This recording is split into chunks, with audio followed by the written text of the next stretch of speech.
interested director transaction that seldom need occur and can be looked at. It's not a good issue for the courts, and so I agree with what Delaware has done in just about every other state. There can be legislative answer. Congress tried caps at 162M of the Internal Revenue Code in the early 90s. It didn't work at all. Indeed, if anything, it encouraged some of the perverse effects of stock options. A very good piece by John Biggs called The Dark Side of Stock Options for anyone who wants a reference. But there's no reason to think that a legislative cap or stipulating numbers would make any sense. And so running through all of this, I come back to shareholders. And shareholders, I think, have some great potential in the area. Why shareholders is a fair question. And my basic answer is, under our system, shareholders not only put in the capital, and that's no small matter, but they have precisely the right instincts. After everyone else gets paid, workers, suppliers, bondholders, etc., they get the residual. They get what's left. If they understand the game, shareholders will want corporate efficiency, honesty, productivity, profitability. Giving them a voice broader than compensation, but on compensation too, makes all the sense in the world. Would enhancing shareholder power, whether by binding votes or by Bonnie Frank's solution in the federal Congress, now the one passed by the House, a precatory say on pay, would this picking up the flyer that was put out for this meeting be compatible with the traditional American approach to corporate law? Note that this is not necessarily a federalism issue. It isn't Pennsylvania or Delaware versus the federal government. It would be perfectly easy for Pennsylvania or Delaware, for example, if you think shareholder voice is a good thing, to mandate a shareholder vote, or to permit shareholders to opt in, either in a binding or a precatory system. Number two, is a precatory system, an advisory vote, something new? And the answer is, of course not. We've had 14A8 shareholder proposals on compensation for years. At the beginning of this month, or February rather, of 2008, there were over 100 proposals before American corporations on compensation under the SEC's Rule 14A8 process. Last year at this time, or at the same time in February, there were about 44 such proposals. Of those proposals, they received an average vote of about 40% against the compensation packages. 4 companies, they had majority votes. According to Risk Metrics, which follows these shareholder proposals this year, most are aimed at non-performing corporations. But some are aimed at really first-rate corporations, leadership corporations, where the aim is to get large, well-run companies to still give shareholders a voice. 3 companies have adopted shareholder advisory votes on their own, although some pressure, I suspect, was used. Again, comparatively, Australia, New Zealand, Sweden, Britain, Netherlands, all allow for shareholder advisory votes. In Britain, and the studies are only just beginning to focus, it appears they're helpful not so much in limiting how much pay will go, but in creating a much greater relationship between performance and pay. Stephen Davis, the Yale School of Management, has done some work, has a paper coming, again indicating that the shareholder advisory vote in the UK seems to be working. Its likely effectiveness in the United States, it will raise consciousness of everybody in thinking about compensation in the corporate community, and that's a good thing. It will certainly, if it indicates shareholder dissatisfaction, in Bebchuk's words, be a valuable signal to the board, even if the board doesn't consider it that valuable. It certainly may do what happens in the UK, which is allow for informal negotiation quietly. Boards that, and compensation committees that don't want to get embarrassed, apparently will talk to major institutional investors, which has led to this greater relationship between performance and pay. That, in our system, would be all to the good. Note, too, and this is something, Leo, someday we have to debate, the 14A8 precatory process, which Leo described recently as throwing pizza at the wall, can be quite effective. On lots of issues, majority shareholder vote, while advisory, have turned boards around. It's happened on poison pills. It's happened on many governance issues. These advisory votes have power and do make sense. Also keep in mind this is a relatively, whether you think of Bonnie Frank's bill or others, or 14A8 process, a relatively inexpensive process. If you're giving shareholders the ability to write 500 words, as the SEC does, that's not very expensive. It goes into management's proxy that's already going out. Voting is not expensive. It has the great advantage of keeping it all in the private sector. It's not government, it's not legislation, it's not judges, it's shareholders using their voice. Now, what's the downside of shareholder voice or power in this context, or downside of shareholder voice or in this context? One, and this was suggested again in the flyer for this meeting, it seems to interfere, some would argue, with the centrality of the board, not using Stephen, but using my old friend Marty Lipton, who says the same thing. Marty in the firm, Wachter Lipton, recently warned, and here I'm quoting him, of moving away from the director-centric model to a shareholder-centric model, which would risk severe harm and should be vigorously resisted. Well, I don't know. What's wrong with shareholders? For the reasons I've suggested, they have all the right instincts. Indeed, Marty's suggestion, it sounds like we've thought through centuries now of the board at the center of the corporation. Truth of the matter is, the board was unimportant for most of the 20th century. For most of the century, it was management dominating. The imperial CEO was a phrase often used in the 60s and 70s and into the 80s. Why not give shareholders a larger role? What's wrong with shareholders? There's nothing written or coming from heaven that says shareholders shouldn't vote on compensation, whether advisory or required. They vote on major matters like mergers, acquisitions, directors. It's easy enough to open this area up for one more thing in terms of compensation. A much more serious objection, I think, is the very complexity of the compensation process. Having had a hand in compensation in the corporate context a number of ways over the years, it is genuinely difficult, no matter how honest you are, to think about what is the right compensation, taking account of all the variables, and then putting it out to shareholders in a world where there are things you don't want to say makes it an imperfect process. Shareholders, even institutional shareholders, will have less information. There are privacy concerns, there are competitive concerns, and that's why I think opting for not a requirement on a shareholder vote, not a mandatory and controlling shareholder vote, but an advisory vote makes sense. My guess is that except for relatively egregious situations, shareholders and institutional shareholders will generally defer to the compensation committee. And I do acknowledge that it's possible that shareholders will vote the wrong way. Informational gaps, emotions, voting imperfections may tilt towards a counterproductive rejection of compensation. And that's why I give the board, or continue the board, having ultimate authority.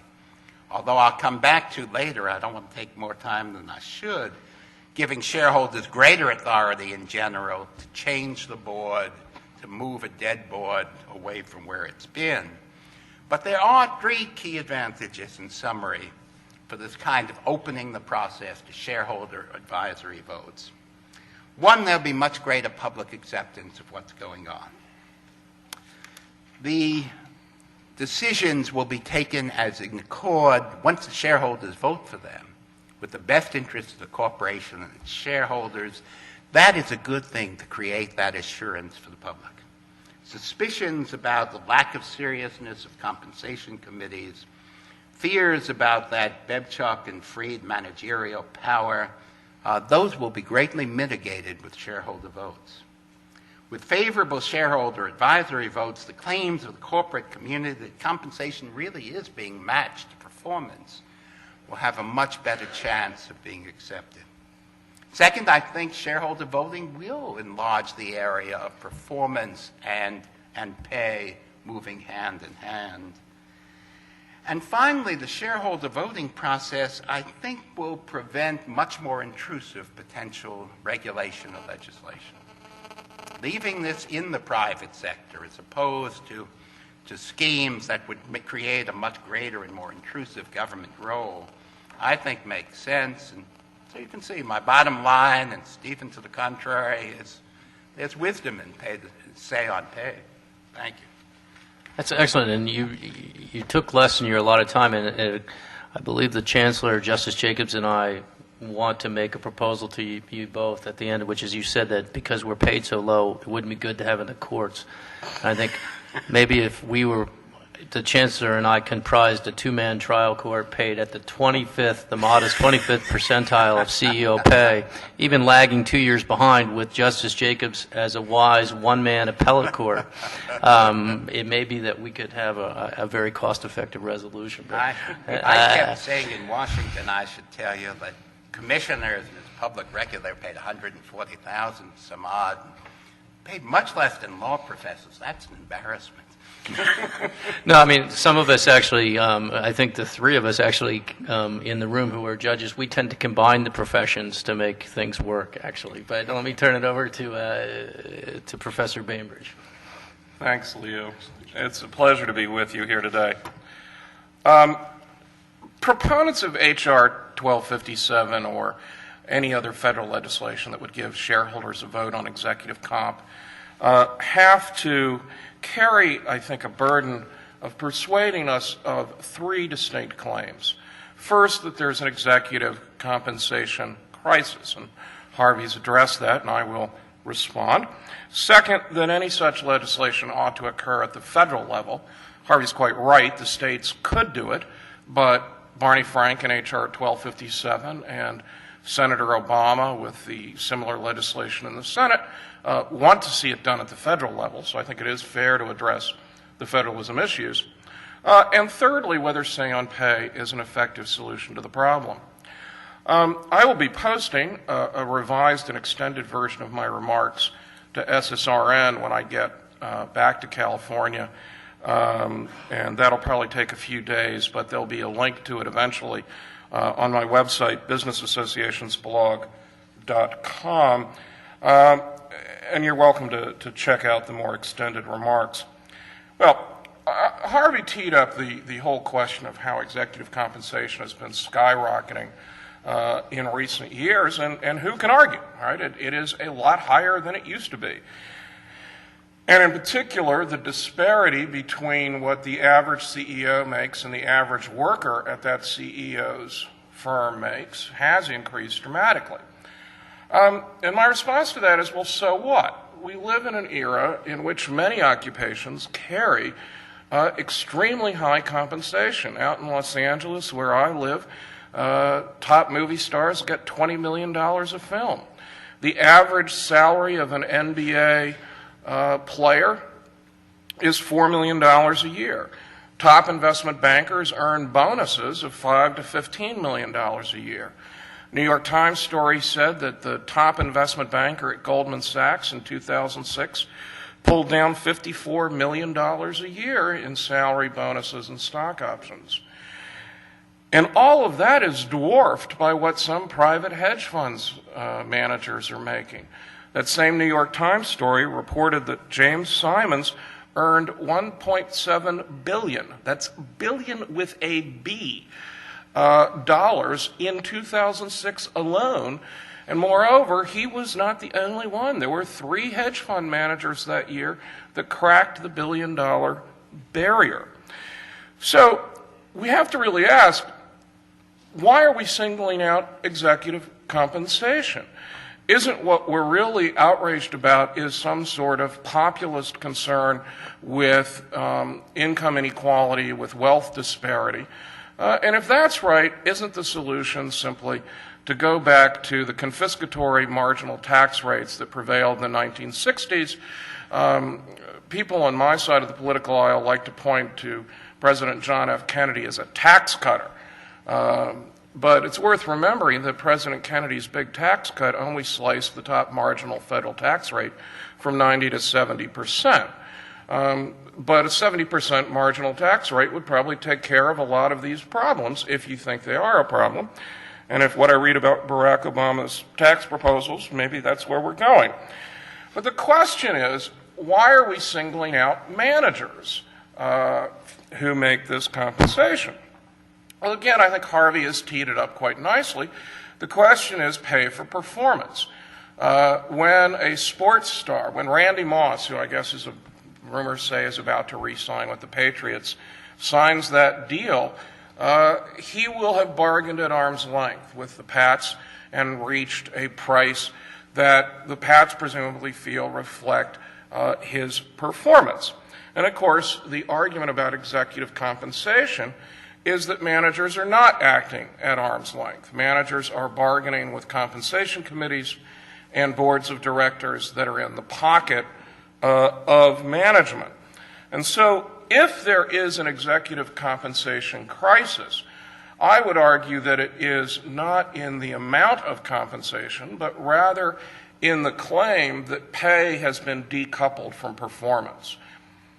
Now, the argument, of course, is that pay ought to incentivize performance. We're all familiar with the famous Burleyan means. Separation of ownership and control leads to agency cost problems, a principal agent problem, under which managers shirk. And there's no question, of course, but that the corporation is characterized by such a principal agent problem. Managers do sometimes shirk, substituting leisure for labor. More likely, because management tends to make undiversifiable investments in firm-specific human capital, tends to have undiversified investment portfolios that are heavily weighted towards the stock of their employers, managers tend to be more risk-averse than diversified shareholders because they're subject to firm-specific risks that shareholders can diversify away. And in theory, executive compensation schemes ought to be optimally designed to limit those divergences and so as to bring management and shareholder incentives together. Yet, Bebchuk and Fried, as you saw in the reading, argue that managers, in fact, are able to capture rents, that is, amounts in excess of what they would get as a result of arm's-length bargaining. Now, it's certainly true that directors all too often are chosen de facto by the CEO. Once a director is on the board of directors, moreover, there are incentives, both financial and social, for the director to sort of go along to get along and to give the CEO what the CEO wants in terms of pay packages. But I think that Bebchuk and Fried have significantly overstated the case, and there is a fairly substantial literature, particularly growing out of reviews of their book, which argues, for example, that even though there are situations in which this so-called managerial power exists, that the executive compensation arrangements that we see nevertheless appear to be optimally designed to minimize the costs of that power. Another reviewer argued that most of the results that Bebchuk and Fried identified can be deemed to be consistent with less sinister explanations. And finally, and perhaps most importantly, going back to the question of whether we have an executive compensation crisis or a wealth disparity crisis, there are several economists who have found that, quote, the six-fold increase of CEO pay between 1980 and 2003 can be fully attributed to the six-fold increase in market capitalization of U.S. corporations during the same time period.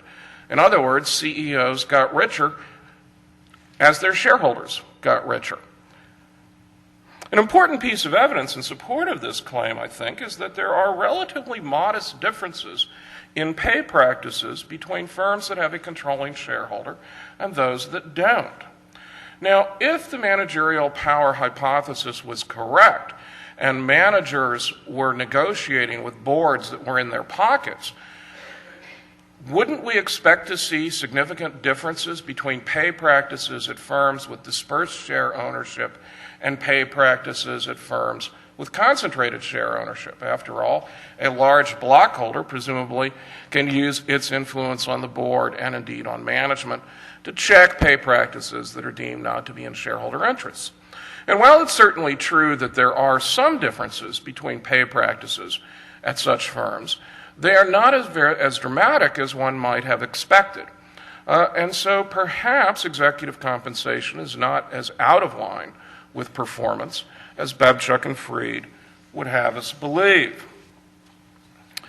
As another example, a study by, and I'm going to mispronounce this, Raghuram Rajan, who was then the IMF's chief economist, and Julie Wolfe of your own Wharton School, looked at how more than 300 big companies allocated executive perks, the much maligned perquisites, during the period 1986 to 1999.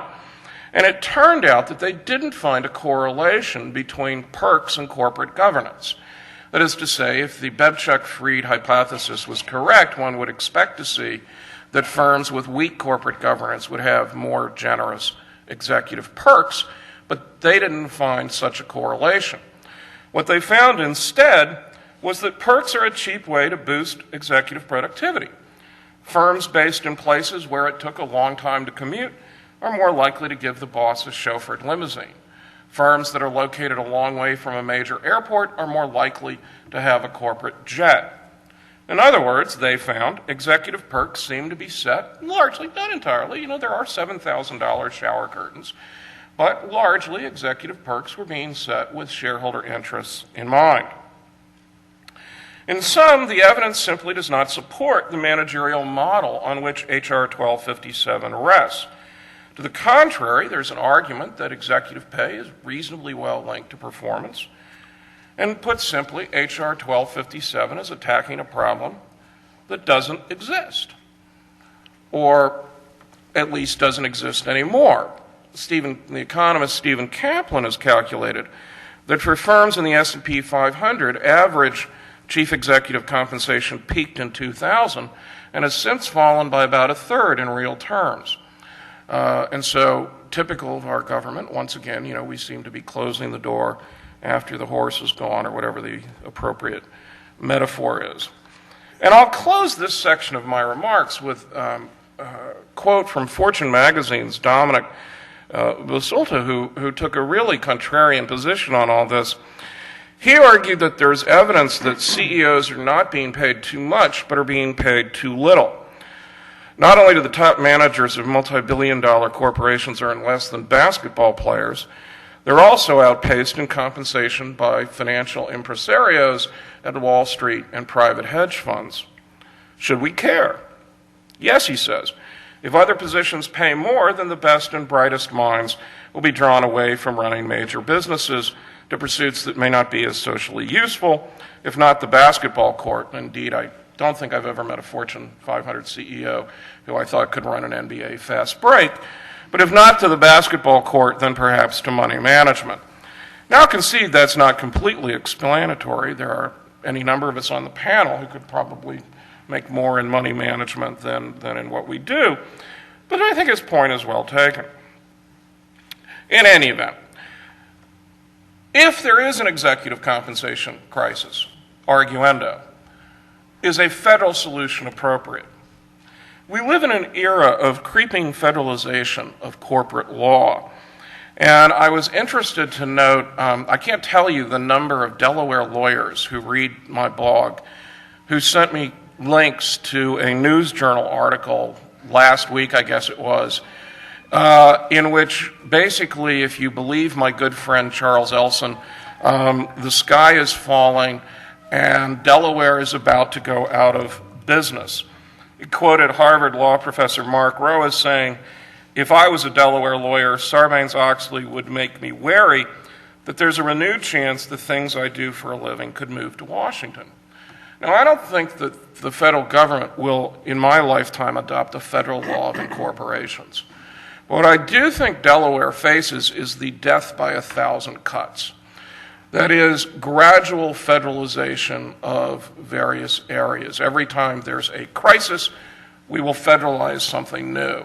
And the latest candidate, of course, is Say on Pay.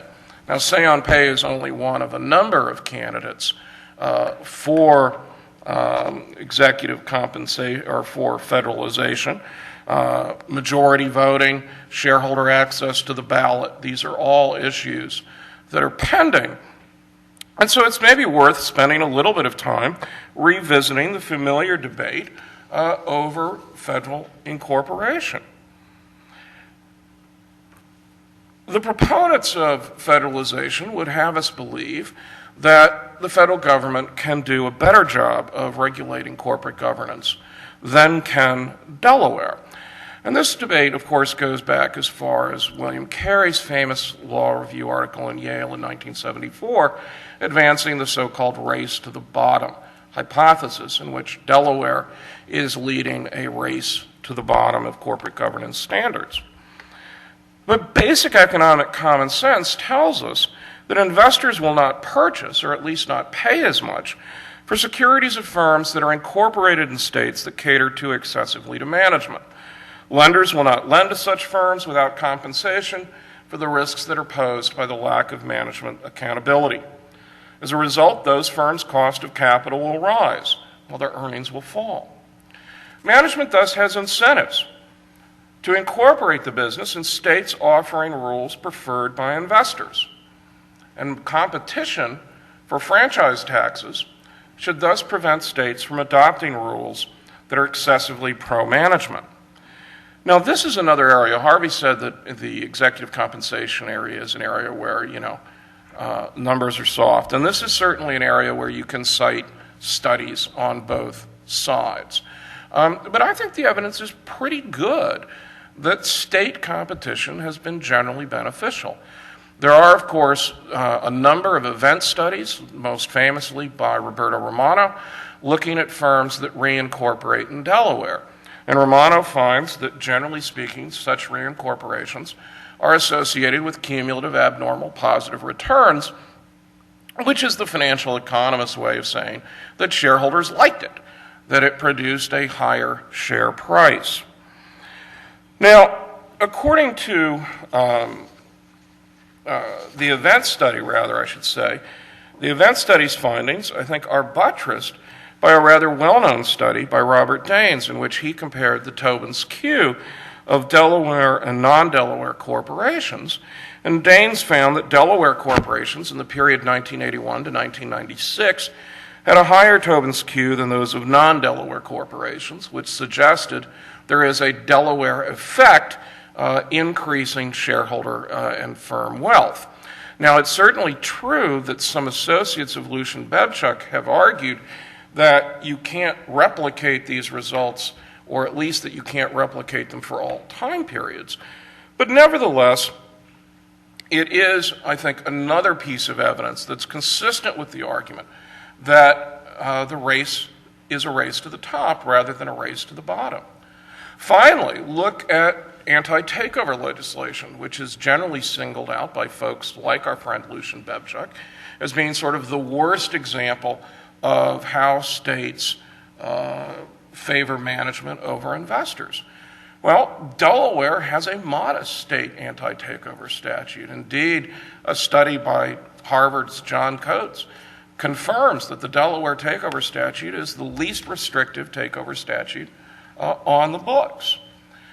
Taken together, the totality of the evidence, to my mind, suggests that state competition for charters has been a generally beneficial process. and that therefore incorporation at the state level and state dominance of corporate governance has been generally positive. Why should it be generally positive? What is the process that is at work here? Well, Roberto Romano calls it competitive federalism, but the idea goes back to Louis Brandeis's famous remark that it's one of the happy incidents of the federal system that a single courageous state may, if its citizens choose, serve as a laboratory and try novel social and economic experiments without risk to the rest of the country. Now, Harvey was telling us earlier that Rule 14a8 is great and not a problem and peachy. I'm not sure what your exact choice of words were. Well, that's all right. But nevertheless, Leo disagrees with that. I'm not sure what pizza against the wall means in any case, but I have serious reservations about whether 14a8 is a game that's worth playing. Well, if we had that rule at the state level, states that thought it was not a good idea could opt out, and we could compare. California has one. I'm almost certain California would. Delaware, I'm pretty sure, wouldn't. We could compare and see whether or not it was beneficial. Once you move these sort of things, either entirely as a federal corporate law or piecemeal to the federal level, once they go to the federal level, it's written in stone. When was the last time Congress went back and revisited securities litigation to fix things? Take something as basic as the 10-day window under Section 13D of the Williams Act that says that you have 10 days from the time you cross the 5% threshold to file your Schedule 13D. We've known since 1987, when I was involved in congressional debate over reforms to the Williams Act, that the 10-day window was too long, that it needed to be closed, and that emerging information technology that far back made it possible to close that window. Today, there's no reason in our current state of information technology to have a 10-day window. But Congress has never gone back and fixed something as simple to fix as that. When does the SEC repealed a rule that was out of date? Well, there are probably a few examples. But once these things happen at the federal level, there is no longer competition, and there is no longer any reason to adapt to changed circumstances.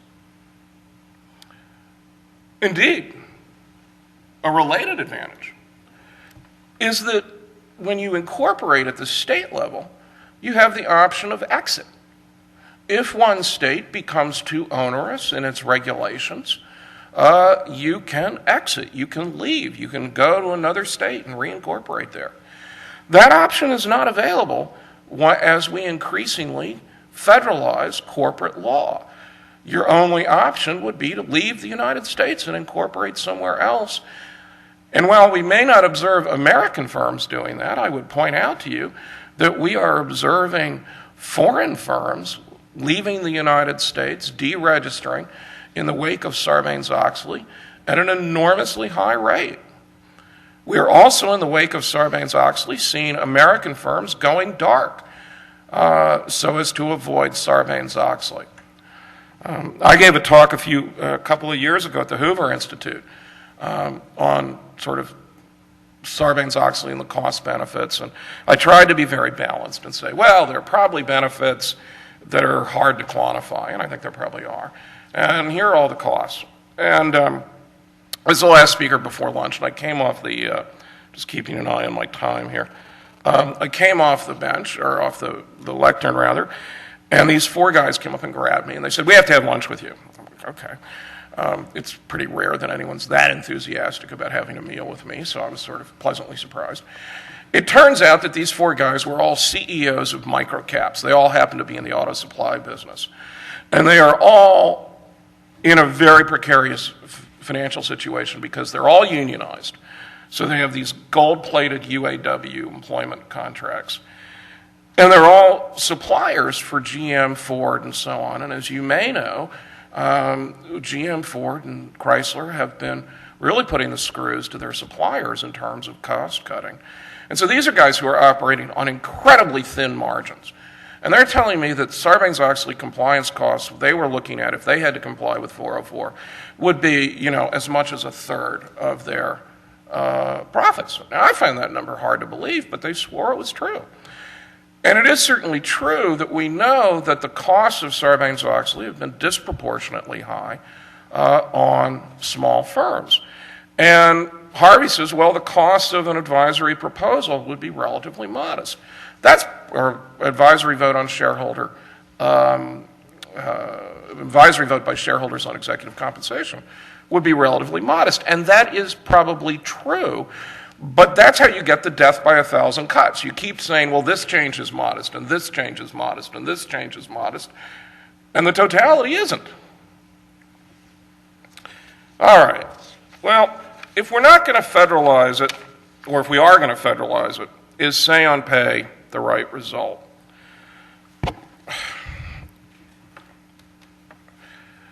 Again, I think that you have to assess say on pay not only on its own merits, but in the context of an ongoing effort by activists, and I'll talk about who the activists are in a few minutes. But you have to look at say and pay in the context of an ongoing effort by activists, not only to increasingly federalize corporate law, but to shift the locus of decision-making authority in American corporations from directors and management to shareholders. Now, there's no more basic question in corporate governance than who decides. Is a particular decision or oversight task to be assigned to the board of directors, management, or shareholders? Well, the Delaware Corporation Code, as is the case, I believe, in all 50 states, gives us a very simple answer. The business and affairs of the corporation shall be managed by or under the direction of a board of directors, not by or under the direction of the shareholders, but by or under the direction of a board of directors. Now, Harvey says, look, historically, boards were impotent. They were rubber stamps. Ralph Nader in Taming the Giant Corporation, 1976, said that directors were cuckolds who rarely knew what their management spouses were up to. And there's a certain amount of truth to that. I actually think one of these days I want to go back and write sort of the history of the board of directors. And I think the tale is a little more nuanced than that, but I think it's basically true that certainly for much of this period, up through, say, 1980-ish, directors were relatively weak. And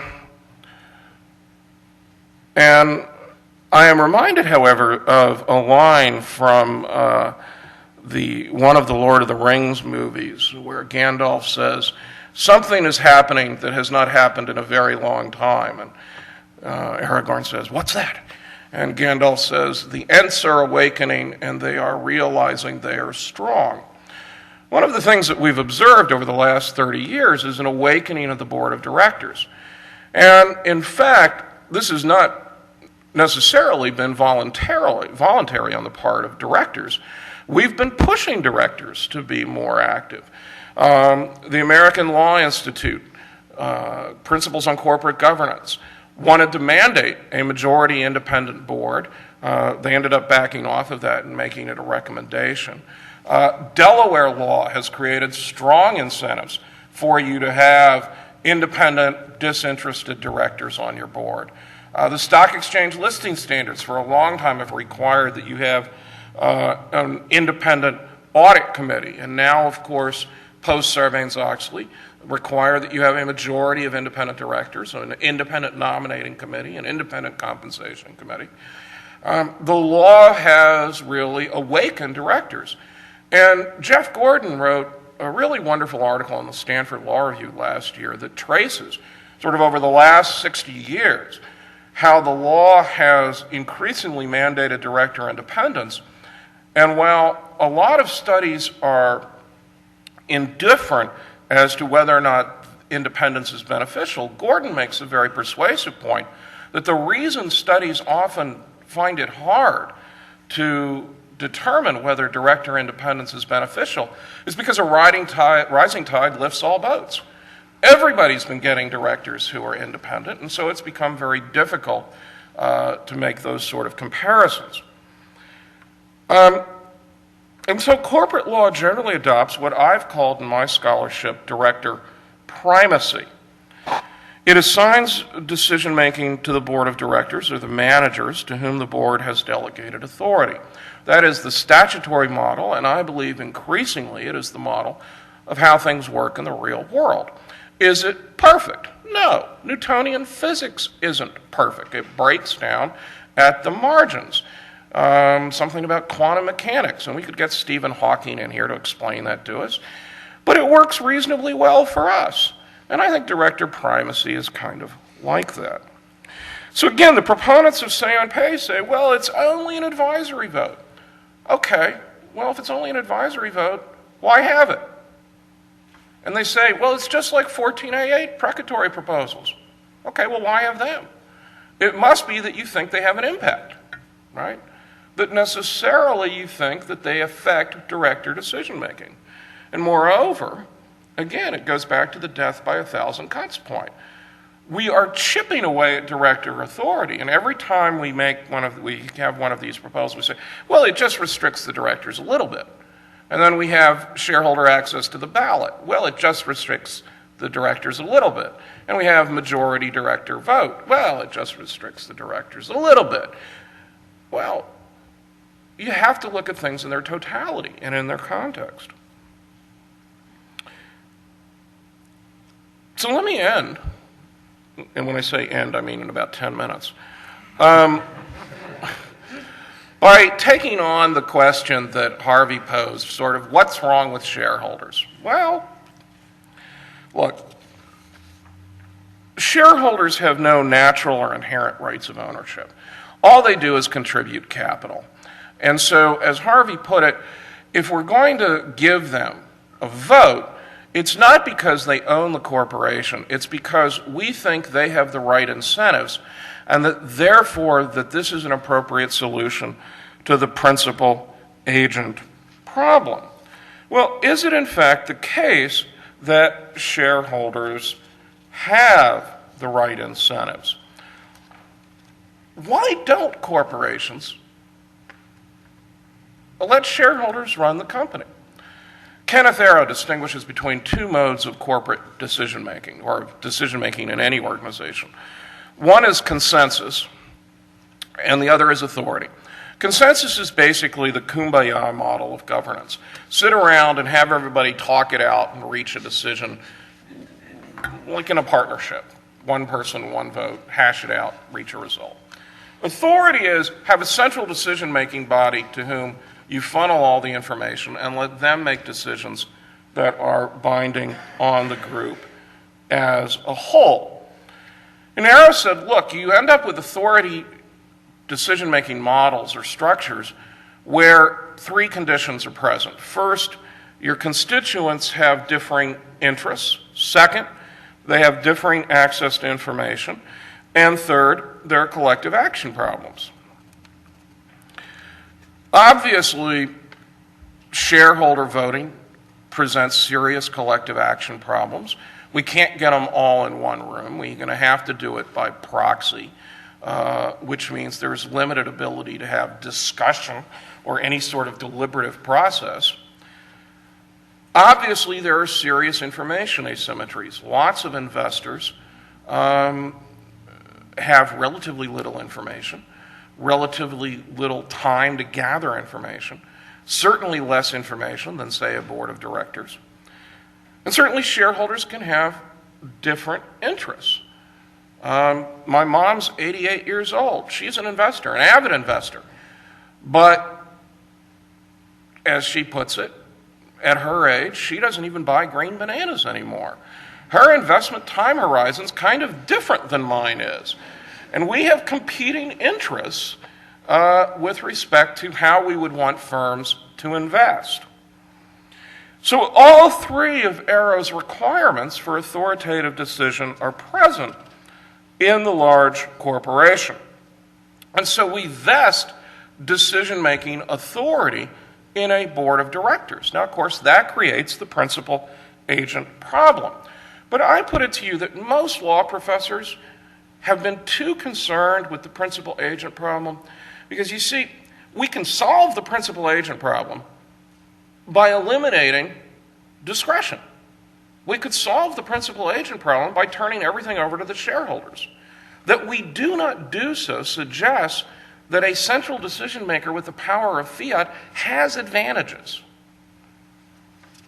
and that decision making by shareholders would have significant disadvantages. Well, what might those disadvantages be? Many shareholders recognize that they are better off pursuing a policy of rational apathy rather than an activist agenda. They know that directors have better information and incentives than do they as shareholders. The law students in the room, most of you are probably third years. If you're taking this class, it's presumably because you plan on being a corporate lawyer. Either that or you're a public interest law student here on a mission of sabotage and subterfuge. But I assume most of you plan on going out and working on Wall Street. Well, the good news is you're going to get up there on Wall Street and you're going to be making a ton of money. I read the website abovethelaw.com all the time, and they're just staggering amounts. We have an associate compensation crisis in this country, by gosh. Actually, there was some whining on one of the abovethelaw.com's posts recently from partners that they weren't able to pass on the increased associate salaries to their clients. You're going to be making a ton of money. The bad news is you're going to be working a ton of hours. You're going to be billing, 2,500 hours a year, and you're going to have no social life, and you're going to have no life outside of the office. And 1988, young associate, was a leap year just like this year. 29 days, I billed 310 hours in 29 days. You're not going to have time to be an informed investor. The last thing you're going to want to do when you get home at night is to open the Wall Street Journal to read up on making an informed decision. And heavens knows the last thing you're going to want to do is pick up a 100-page proxy statement and wade through it to make an informed decision on voting. My favorite story in this regard is a story that was in the Wall Street Journal back in the early 90s. And they asked, I think it was Kathleen McGrath, who was then the head of the SEC's market reg or corporate finance division. And they were complaining about the length of proxy statements. Well, proxy statements have gotten a lot longer since then. But they said, Ms. McGrath, when you get a proxy statement in the mail, what do you do with it? And she got kind of sheepish. And she said, well, I usually throw it on the stack of stuff to do when I get time to it. And then about 3 months later, I recycle it. That's the SEC person that runs the system saying that. Who is likely to be active? Well, we know who's likely to be active. The activist investors are primarily unions and public sector pension funds. And that's a problem, it seems to me. The interests of unions as investors differ radically from those of ordinary investors. The pension fund of the union representing Safeway's workers, for example, tried to oust the Safeway directors who stood up to the union in collective bargaining negotiations. Union pension funds have used shareholder proposals to obtain employee benefits that they couldn't get through bargaining, although the SEC does a fairly good job of policing that. AFSCME's involvement is especially worrisome. The public sector employee union is highly politicized and has used its pension funds as a vehicle for advancing political and social goals unrelated to the interests of shareholders generally.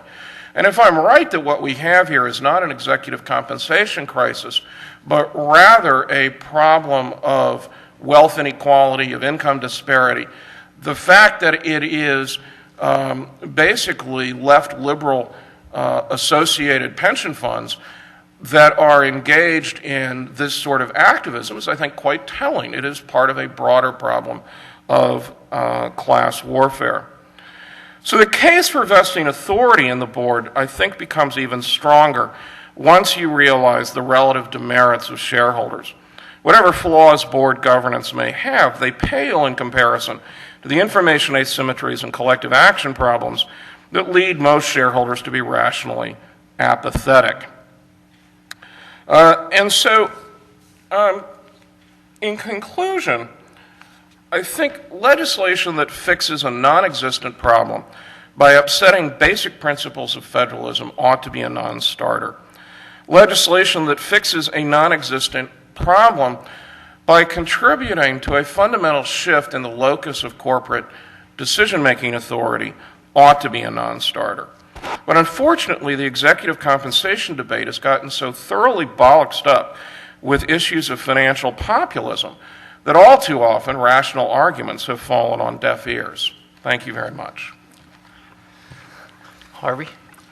Well, Class warfare? I want to address that. I'm in the middle. Let me turn to one. Keep Stephen's basic image in mind.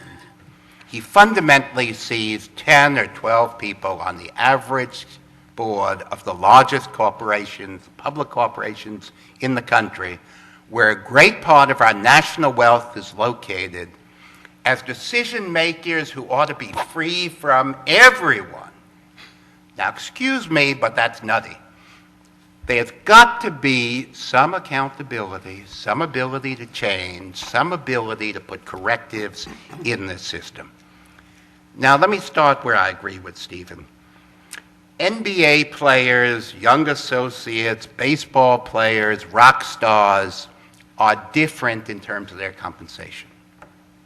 The fears about them don't go, you can argue morality or income disparity, I don't argue those.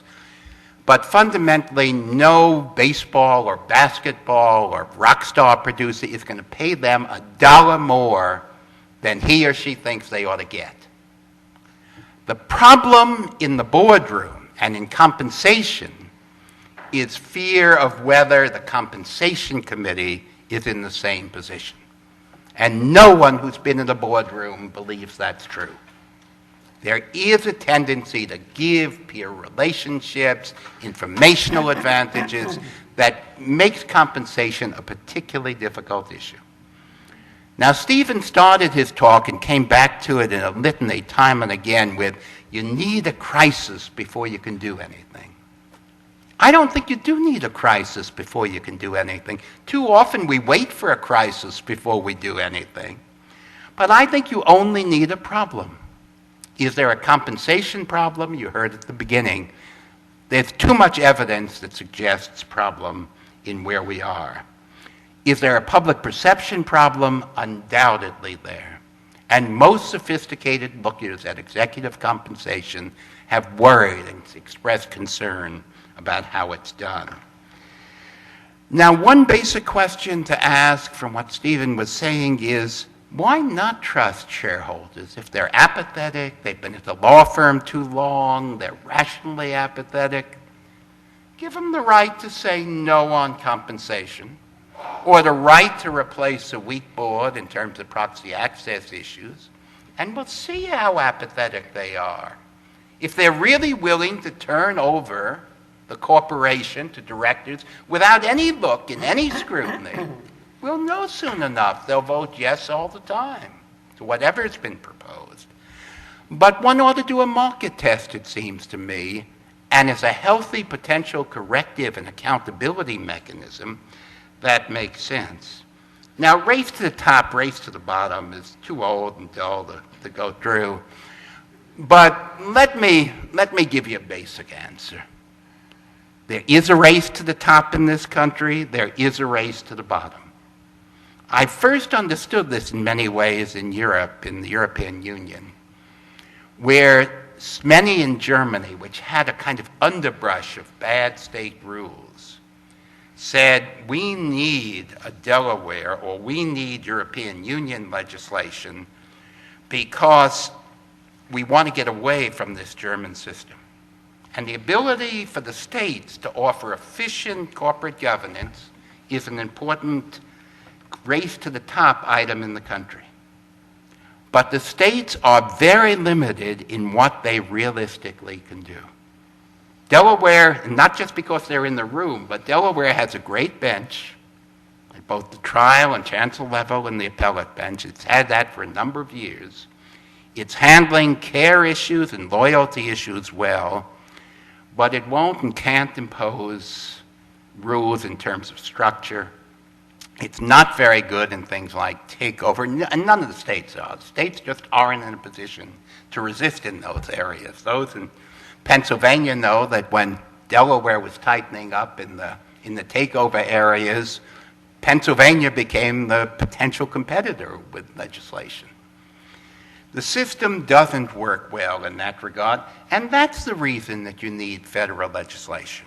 We won't get legislation that will deal with areas the states can't handle well, and I wouldn't worry if I was in Delaware in terms of too much impingement. The quality of the bench, the quality of what's done, it would be limited to federal public corporations, and you're not going to do much. Sarbanes-Oxley impinged on the states in the most limited degrees. It didn't impinge on care and loyalty. It did set up a little bit of structure for listing requirements for audit committee. It did impinge on two great areas of weakness, but they weren't Delaware areas of weakness. One involved the accounting profession and oversight of accountants, which was being done by various states, not centralized in Delaware as much as that corporate law is.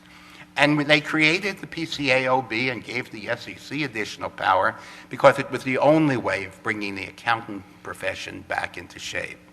The same thing was true of lawyers to some degree. Nobody in the bar was paying a heck of a lot of attention to reporting up ideas, to reporting out ideas. Section 307 of Sarbanes-Oxley said, these are important issues. We've got to have the corporate bar doing serious work and impose those requirements. They make all the sense in the world. Let me address, though I shouldn't, Sarbanes-Oxley for a second and what harm it's done to the world, as Stephen was suggesting. I began at the SEC as a commissioner on July 31, 2002, the day after Sarbanes-Oxley was signed into law. Our financial markets were in turmoil. Our corporate community was in disrepute. That law created an atmosphere that created the faith and the integrity and fairness of markets we have to have and had to have in this country. But it changed more. Disclosure is better. Professions are better in terms of lawyers and accountants. Governance is better. 404, as Stephen pointed out, is the only place that's been pointed to. And as you know, over the last 3 years, the 404 internal control problem has been largely taken care of. Accounting fees are way down. Nobody is leaving. This idea that companies are running from our shores, again, there's a certain non-touch of reality in that. The SEC did open up the ability to leave more easily while I was there, but it wasn't fair to hold companies here that didn't want to stay in the United States. Roughly 100 and some odd left. With this new dispensation, roughly 80 or 90 came in 2007. We've lost very few of the 12 and 1,300 foreign corporations listed here. There is an immense premium that's often missed, roughly 15% for any foreign company cross-listing in the United States. If you're a German company and you cross-list here, you'll have 15% more value. And that reflects, I think, the seriousness, the rigor, the quality of what we do in terms of disclosure, corporate governance, enforcement, et cetera, in the United States. Do we need a federal solution here when we talk about pay-to-play? The answer is no. It can be done at the state level. But would the world end if this one is done at the federal level, a relatively small incursion, indeed something that follows 14A8 in terms of pattern? The answer is no, too. You can see my original reaction. I worry most at the idea that shareholders don't count, that somehow they're passive, they don't count, the board should control everything. In your mind's eye, and this was part of the debate on proxy access as well as pay-to-play, though proxy access would be mandatory, see the dead board. They're still out there too often. And the basic problem for any advanced industrial and financial system like ours is what can you do? Boards have gotten much better.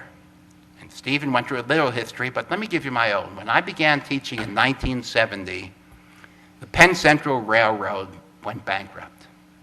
Penn Central was at that time our largest railroad, our sixth largest industrial corporation. The bankruptcy was the largest since the Great Depression. Everyone looked at what went wrong in that boardroom, including among the directors was the president of the University of Pennsylvania at the time. One basic answer to what went wrong, studied by every business school in the country and by the SEC, was the directors were spending 30 or 40 hours a year on the job. No one could seriously monitor, oversee, do what we expect in that kind of time frame. Things are dramatically better today. The average director of a public corporation, without meaning to bright line numbers, is putting in 250 hours a year. There is real oversight. There are programs and procedures. There are mechanisms. And that's all to the good. But what happens when it's not working? When the board is dead, the management is dead, the company is in trouble, how do we turn that around? And remember, if you're talking about 10 or 20 or 50 or 100 of our largest corporations, you're talking about meaningful parts of the nation's wealth. There right now isn't an easy way.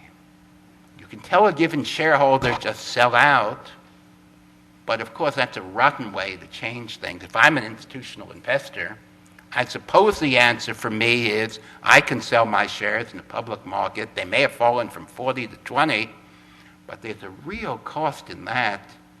And then there'd be more of a cost if that were the only way of curing the management board problem. Why have to wait for bankruptcy before we can turn things around? Another basic way is the proxy fight.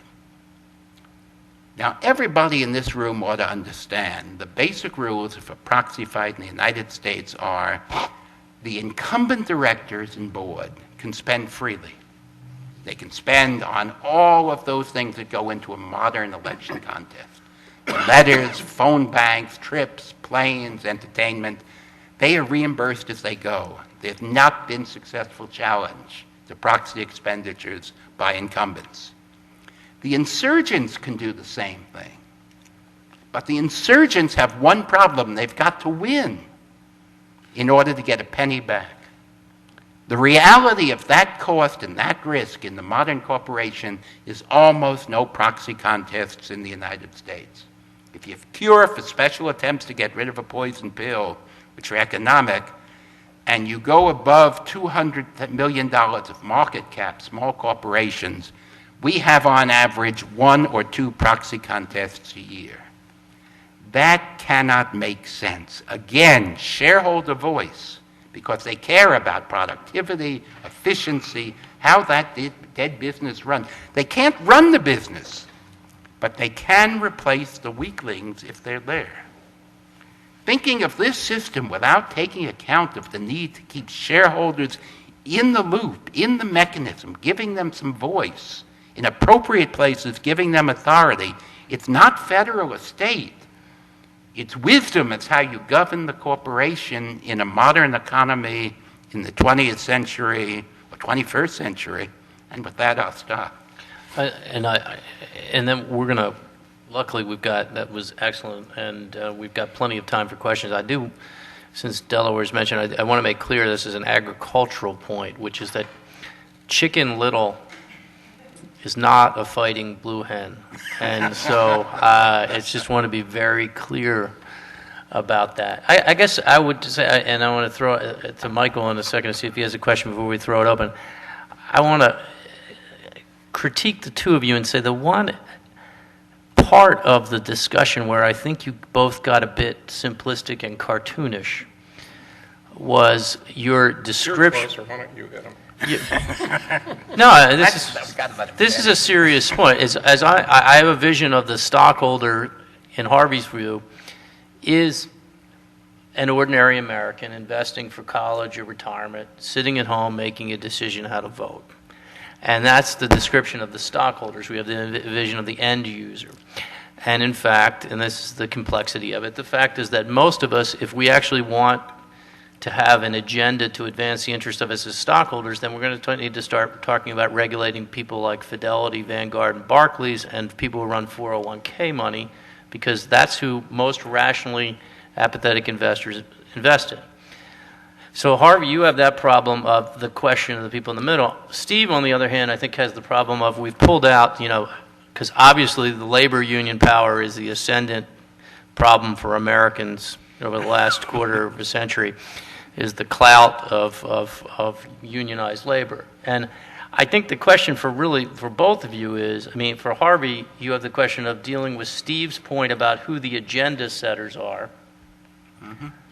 Yeah. And then for Steve, of dealing with the fact that it may be that AFSCME is putting something on the table. I think that other folks like TIA, CREF, and others are also doing it, but that the votes are actually controlled more by the Fidelities, the Barclays, and the Vanguards of the world in terms of the ultimate success. And I guess, as throwing it open to each of you, I'd like you each to address the vulnerability on your argument, and I apologize for using it as cartoonish, but I think you each took a caricature for rhetorical points and it's somewhere in the middle here, I think. Yeah, no, Leo, that's perfectly fair. Let me be clear about this. Go back 20 years, you were talking about a majority of retail investors. Today, Jack Bogle, who began Vanguard, had recent figures. 70% of the market is institutional. It's Vanguard and Fidelity, it's public pension plans, it's private pension plans.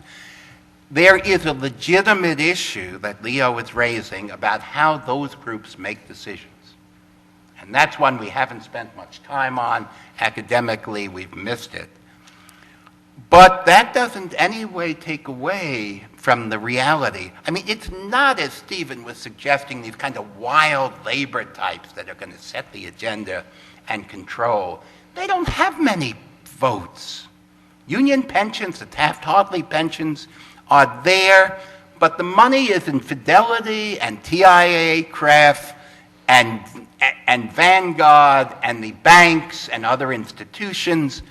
The idea that this constituency is somehow going to be bamboozled or vote wildly or vote in confused ways or be unconcerned about productivity and efficiency doesn't work at all. That's why I'm so anxious to have shareholders in this game. Now, 30 or so institutions may control 35% of a large public corporation. There are numbers like that. They don't control that much. But it's those people you're going to have to convince. If I want to change the board, or I want to say compensation in this company doesn't make any sense in terms of the effectiveness of management, the performance of management, I've got to convince Fidelity. And I've got to convince Vanguard. And I've got to convince TIA, CREF, and the big players in this. And without that, there's no way I'm getting much of a vote. And to convince them, it's going to have to be a relatively extreme situation and an ugly story.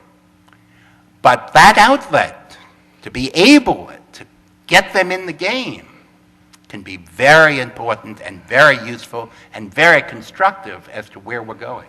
Steve, and then we're going to turn it over to Michael. Yeah, I think this is, you're right, it is a caricature, although I think that, I don't think you can possibly be as sanguine as Harvey seems to be. First off, Randall Thomas and co-authors whose names escape me at the moment did a study of shareholder activism on the part of mutual funds and found that mutual funds basically, to the extent that they engage in shareholder activism, it is almost uniformly by being a lead plaintiff in securities litigation. Very little on the 14A8 side, very little on any of the sort of voting issues. And again, I think it was Thomas whose study of 14A8 proposals found that disproportionately union and state and local pension funds were the ones that were pushing these items. They are, to use Leo's terms, the agenda setters. Now, Harvey correctly points out that the union and public pension funds generally don't have enough votes to affect the outcome of the decision or to force a particular outcome without getting a coalition of votes from other investors. But I think that there are a couple of answers to that. One is that we might observe them, for example, bundling and putting together proposals that mutual funds would like with proposals that advance their private agenda. Another thing, though, is that very often in these cases, it doesn't matter what the vote is, right? It's like a 14A8 proposal. Well, you don't care what the vote is. What you want is you want a story in the New York Times business section that embarrasses management. You want the columnists for Business Week and Fortune, writing columns about, AFSCME's discovered another deadwood management. And so it's that agenda-setting ability that we're giving these folks that I think is an area for concern. So I do think, it probably would be the extreme case in which they're going to be able to, say, vote down an executive pay package. But I think the continued emphasis on empowering these folks, you do have to ask, who are we empowering and what are they likely to use those powers for? Not just in terms of achieving votes, but in terms of things like publicity, in terms of things like getting bargaining leverage.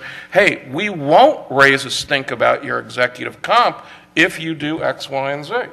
And Leo, you joke about the declining power of private sector unions, and it's certainly true that private sector unions have lost a lot of their labor clout. But in many respects, what those unions now are, in terms of their power, is through their investment powers, right? That they wield almost more power as investors than they do as unions. Yeah, let me add a little bit on that. Say on pay, notice, if you require advisory votes, actually cures the problem Stephen was thinking about, which is the union saying, we won't raise the issue if you'll go along somewhere. I don't think that works in the real world anyway. But say on pay requires you to put it up, so no one can hold it back. 14A8 allows any shareholder with $2,000 of shares for a year to raise an issue. Now, whether that's the right trigger is something else. I certainly don't think it's the right trigger for proxy access or areas of that type. But what's clear is, for me at least, living in the world I think I'm in, if somebody raises an issue and gets 2% of the vote, that's a heck of a condemnation of whoever has raised the issue and an indication of support for management of the company that would be terrific. It's when they raise the issue, and they don't need much to raise an issue under 14A8, and they get 50% of the vote or 40% of the vote, that one is getting some signals. But you're not getting signals from wild-eyed labor people. They don't have votes. It means Fidelity or Vanguard or TIAA-CREF or other major players are saying there's something wrong here. And I want to hear that in a rational system. Okay, I just got to, just one second. The largest pension fund in the United States is CalPERS, right? Go back and look at CalPERS records in the grocery workers' strike in Southern California. How much did CalPERS have of that company? They had enough to haul them up for a hearing in Sacramento to embarrass management. But, Stephen, they don't have 1% in general. CalPERS does have a lot of equity, but it's relatively small change in this game. And they can use their relatively small change to embarrass management, to try and affect Not if management change. gets the vote.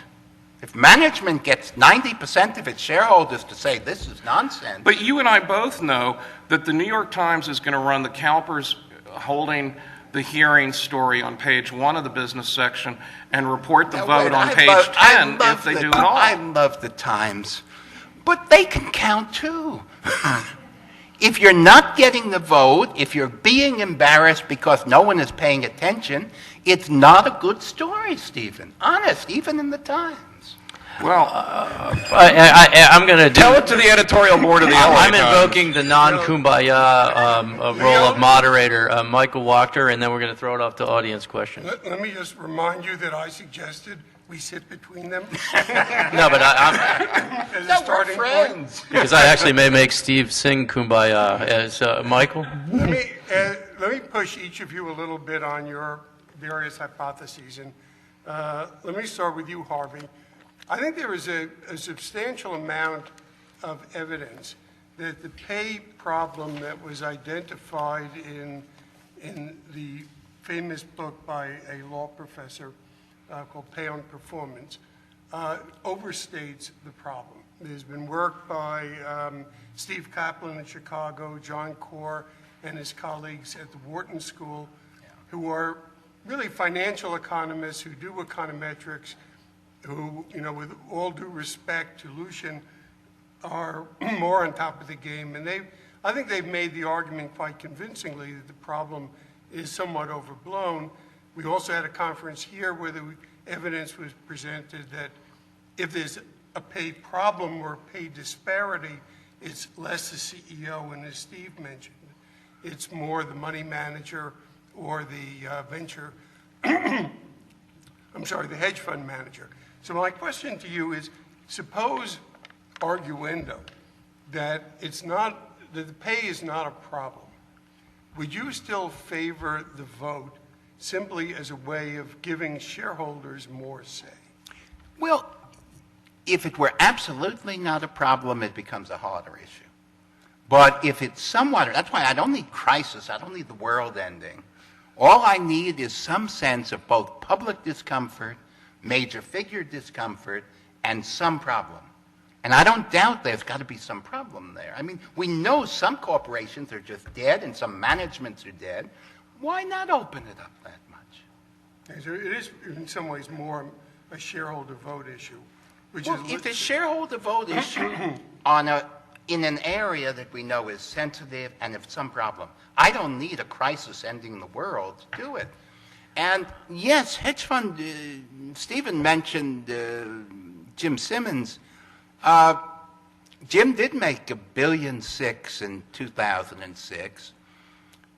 That's a mind-bending number. I sat across the table from him recently, and you just scratch your head thinking about those dollars. But on the other hand, it's a quant fund. He originated. They've done extraordinary work. On some basic level, I'm much more confident he earned it, as crazy as that number is, or that the baseball shortstop earned it, than I am about the CEO. Okay, now, Steve, if I could ask you a question on your hypothesis. You say dying by 1,000 cuts. Now, some cuts cut deeper than other cuts. And you could make the argument that we've, for a long time, had federalization of shareholder proposals. And of all the various shareholder proposals, these seem as innocuous as any of the others. Is this a deep cut, or is this just a way to put a little more proposals on the table for shareholders to vote for with no real major effect? I don't think it's a terribly deep cut. I think it's a symbolic cut. I think a lot of this really is bollocksed up with larger political issues relating to wealth and income disparities, and that there's a lot of symbolism behind this proposal, completely unrelated to good corporate governance. I would have very little objection to say on pay if it was effected through bylaws. You know, if shareholders want to put a bylaw up on the use, for that matter, the existing 14A8 power to put up a bylaw that says we'd like to have an advisory vote on executive comp. I'm a contractarian. If shareholders want to put that into the corporate contract, fine. What's not clear to me is why every company, every publicly held company needs to have an annual advisory vote on compensation, whether the shareholders of that company, I mean, suppose you had a company that 5 years running, the shareholders overwhelmingly voted that their pay was... from the IRS regulations now. Well, the IRS regulations now don't require a vote on the total compensation package. Isn't that correct? The IRS requires a vote on stock options. Yes. And even the NYSE shareholder vote requirement is incentive. It's a relatively small step, but, you know. Well, Steve, can I actually, because that was what I was going to ask Harvey, and I was interested in exactly what you said, because there is, I'm wondering whether Harvey wouldn't prefer your model, given what he's saying about stockholder choice. But there is, for us in Delaware, one of the things I think we'd be acutely aware of without, it's not, I think there's substantial support in academia for the notion that the bylaw power under state law can do a lot of things with relationship to the electoral process. And the argument that that's an intrusion on managerial authority is not, that's not at its zenith. Let me be careful how I say it. And there's certainly no case law to that effect. I think there's also, though, a substantial consensus that to the extent that you would propose a bylaw under 109 that dealt with the issue of executive compensation, because executive compensation is such a core managerial function, that the clash between 141 and 109 would be far more piquant than in the election process. And I think what Harvey would say is, you know, one of the things for the states is get in the game or not. And Delaware did things with the misnomer of majority voting, but it acted. And I guess the question, Steve, is in terms of private ordering, is I hear Harvey actually saying he probably would prefer private ordering, which is that if the stockholders would choose to opt in by passing a bylaw into a system of voting, he would prefer that to an variable federal mandate, but it's in some ways the inaction of state statute writers to grapple with this issue, which creates the pressure in a system of federalism where the Congress has legitimate authority over interstate commerce to act. And I was wondering, whether the two of you would come together around that kind of a private ordering approach at the state level. Two thoughts, and if I could just hold that for 1 second, I wanted to finish one thought with Michael, which was the other issue about having say on pay as a vote on total compensation is with Chancellor Chandler and Justice Jacobs in the room. I think about my friend Jack Jacobs' opinion in the Wheelabrator case, where he says a shareholder vote extinguishes care claims and shifts the burden of proof on loyalty claims. And of course, both Chancellor Chandler and Justice Jacobs were very involved in the Disney litigation. Would it have changed the atmospherics for your decisions in those cases if there had been a negative advisory vote? Granted, it wouldn't, I think, be dispositive under Wheelabrator because it's advisory, but it certainly changes the atmospherics of the case in front of you, I think, if there had been a negative advisory vote. Conversely, what happens if there's a positive vote? And I think that's a very interesting state law question that having mandatory say on pay is going to raise. Of course, Leo raises another very interesting question, on which is the relationship between 109 and 141A, which is a mess, right? And Delaware's failure to resolve that issue has left a lot of confusion as to what you can do in the way of private ordering. I'm a private ordering guy. I wish you guys would figure out what the relationship between 109 and 141 is. And I'm with Harvey. If shareholders want to do it through a bylaw, more power to them. Delaware certainly could legislate and open up the bylaw route, But if it were an advisory bylaw, I suspect you could use 109A. I think a mandatory bylaw, for the reason you suggest, Leo, would be tougher. Yeah, it's just one of the things, and I would say this, we really don't contemplate in state law non-binding votes. That's a federal fiction. Let's throw it out to some audience. It's a pretend polity. Ralph?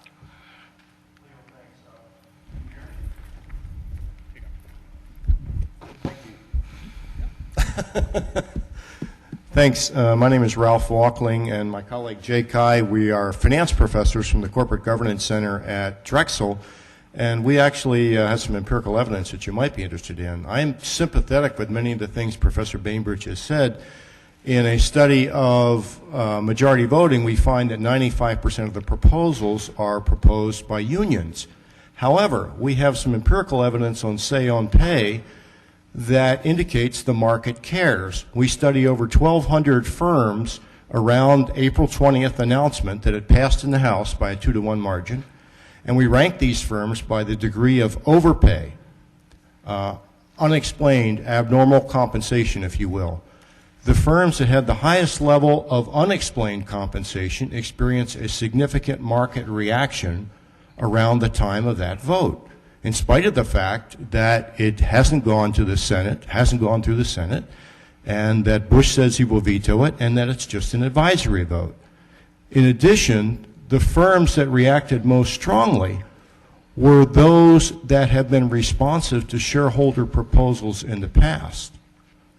So I think that provides, frankly, to my surprise, some support for the say-on-pay legislation. Jay, do you want to add anything to that? One thing I want to add here is, for companies with excess stock option compensations, the reaction is not obvious. It's the company with excess or overpaying the CEO with cash compensations, and that's probably because the equity compensation is already requiring a shareholder vote. Maybe you want to answer that question? No, I thought it was very interesting.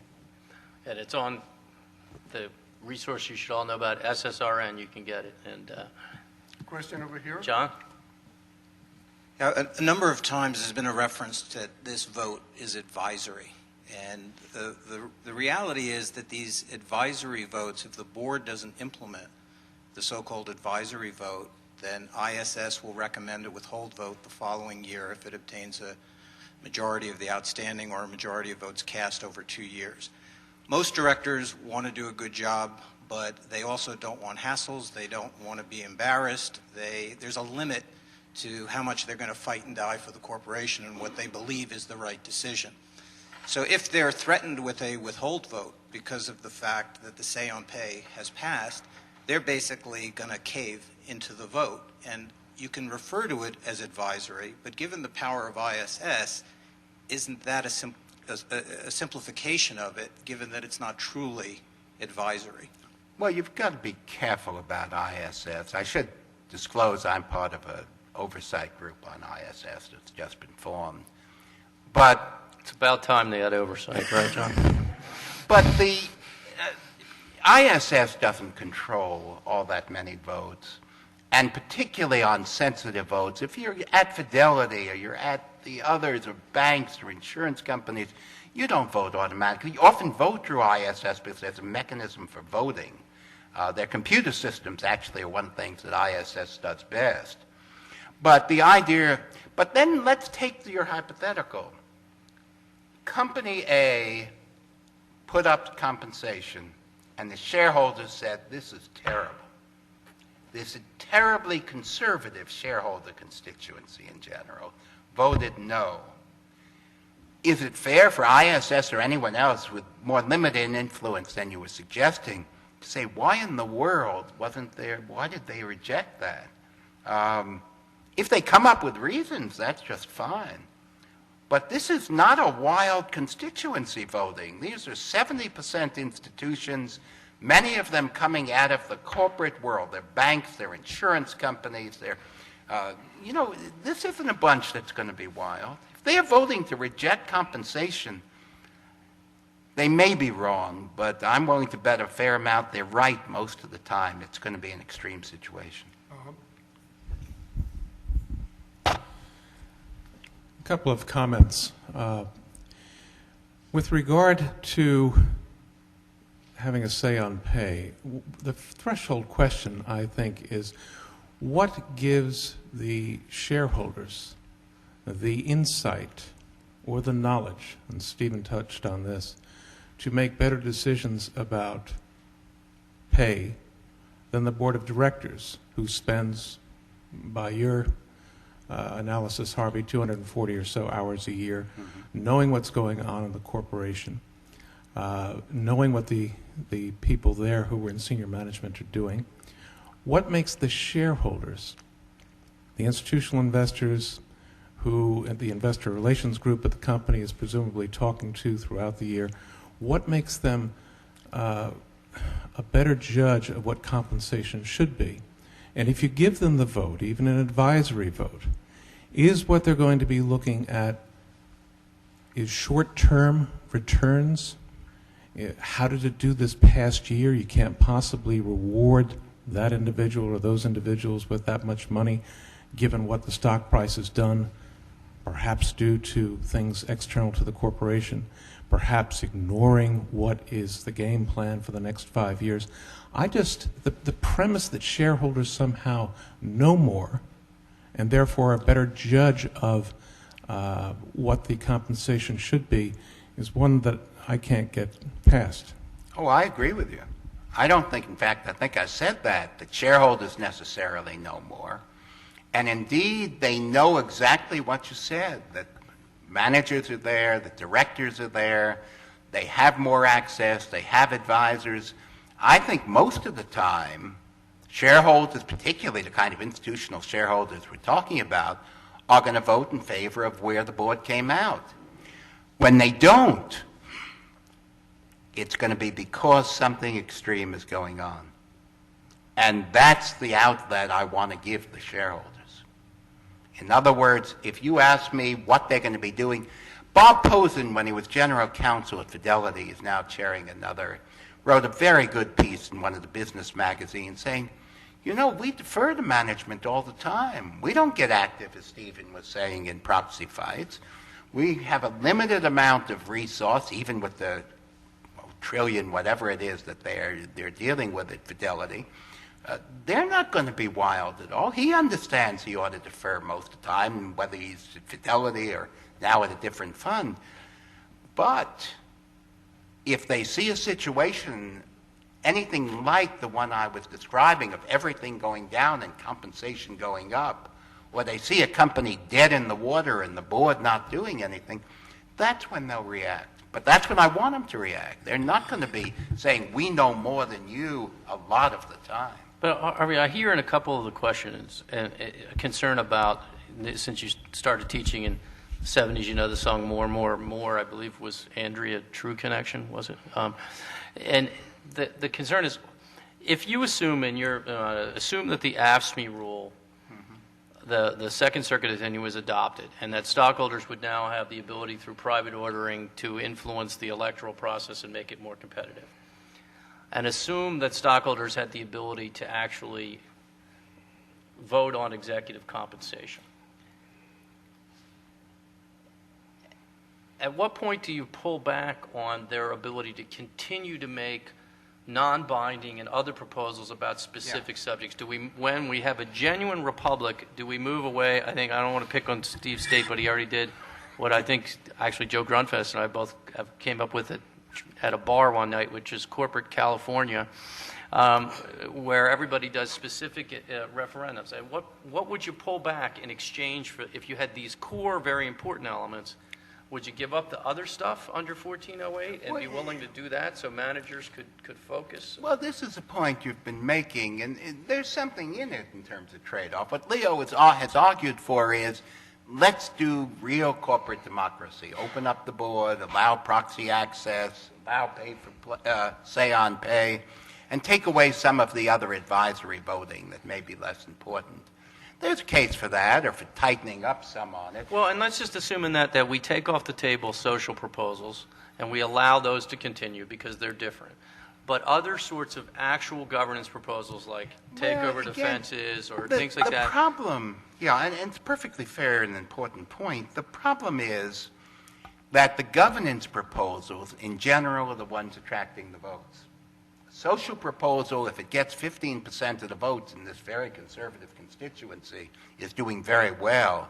The governance proposals, whether on poison pills or other voting, are going over 50% in advisory votes. It is, for me, a very inexpensive outlet. I mean, for a company, all they've got to do, and there are only about 1,000 of these a year in total, all they've got to do is let somebody write 500 words. Now, it's true that lawyering goes in and it takes management and director time, but it is a very good outlet. But could you think about cutting back some in order to get real binding voting? Yeah, that's one. I wouldn't get rid of it all, but I'd certainly think about trade-offs and where you could cut back that would make some sense. I'd like to adopt those two comments and incorporate them by reference. But with the following addendum, if I'm hearing Harvey right, he's worried about a company that's dead in the water with a dead board and dead management. Now, are the shareholders going to be able to figure that out, or are they going to be able to distinguish that firm from a firm which is dead in the water because it's reached a technological dead end, right? The way we all thought Apple had a few years ago. And even if you think shareholders can distinguish between a firm that's dead because of the bad people running it who are paid too much, or a firm that's dead because it's reached its technological lifespan, even if you think you can make that, the shareholders have enough information to make that distinction, what Harvey's asking us to do is to have every publicly held corporation go through this ritual annually for the sake that once in a great while there might be a problem firm. And then he tells us that ISS isn't influential, the unions aren't influential, the public pension funds aren't influential, which would suggest that in this once in a great moon, blue moon, that we have a scenario where it might actually do something. Apparently no one will have enough influence to have it be of any use. So I don't see what the point is. Well, Stephen, it's not that ISS has no influence. It has influence, but I don't want to overstate the influence. Other shareholders may well have some influence, and why not give them the outlet is really the question that I'm posing time and again. It may well be that there are dead companies that ought to change their board. It may well be that compensation is totally out of line with performance. Why not open that up? Now, I didn't say you have to open it up by mandatory legislation. Indeed, I opened up the possibility, as you've indicated, for doing it at the state level, doing it by opt-in. There are lots of ways of doing it. But the important thing is to remember, do it. And don't argue about it. Is any last questions? It's interesting to think about what would happen in Virginia, which has a dead hand poison bill of an actual dead board, because they may have an 8K disclosure obligation that they can't effectively meet, and the company's takeover proof. It would just stay there in a kind of stasis forever. But is there any last question? I think... I'll start by saying I haven't decided which way I go on this issue. So this is more just a theoretical question here. It sort of goes to the question of private ordering versus mandatory rules. My question is that if a company is able to do this by means of private ordering, then there may also be a disincentive to do it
it's one of the things that you've got to take account in deciding how much can be mandated, how much to be left. If you're going to leave for private ordering, you've got to set up some mechanism where the ordering can have some dialogue. It's not much ordering if only managers or incumbent directors get voice in terms of addressing shareholders. There are lots of areas I think you've got to do mandatory things. Disclosure is one. I mean, there's still some economic and financial literature around that thought the 1920s were terrific years, but 29 wasn't so good, and neither were the 30s. And the reality is that mandatory disclosure works by and large, allows for comparability, it allows for serious enforcement on the negative side. Insider trading laws are much the same kind of thing. Even if you could make the case, which I don't think you rationally can, that some executive ought to be paid more through insider trading, of course, when the company is going bad and the executive is selling, it's even less good compensation. There are external effects. The Supreme Court has addressed recently in O'Hagan that if we want our markets to be fair, if we want people to invest, if we want the genius of the U.S. system that has over 50% of our families in markets in one way or another, you better have markets with integrity. And so whether or not it would work with any given company, it's the market you want to keep clean and full of integrity and fairness. But then it's a pragmatic judgment as to how many and where mandatory rules. Sometimes we work on the fringes. Lots of mandatory rules come in by way of listing requirements. They're quasi-public, quasi-private, depending on how you want to think of it.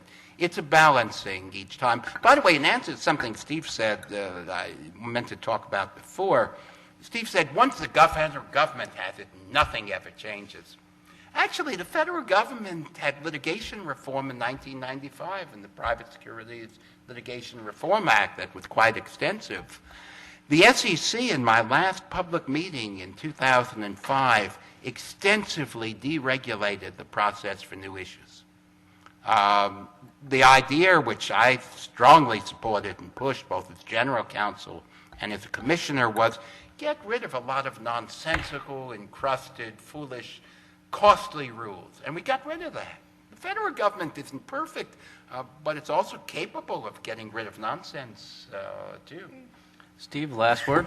I'm a big private ordering guy, and my basic view would be let them opt out. It was interesting to me that the 14A11, the proposed shareholder nomination rule, had an opt-out provision in it of sorts.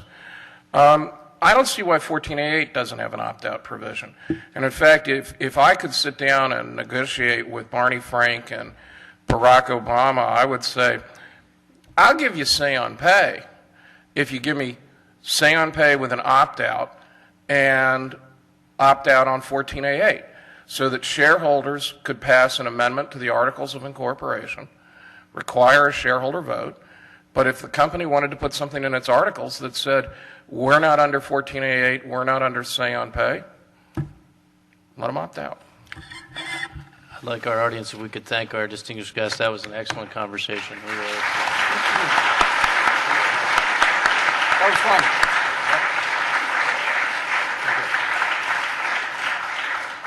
those who are joining the dinner group, we are going to the Inn-at-Penn, third floor, one below third, second floor, and we will be starting as soon as everybody can walk over there.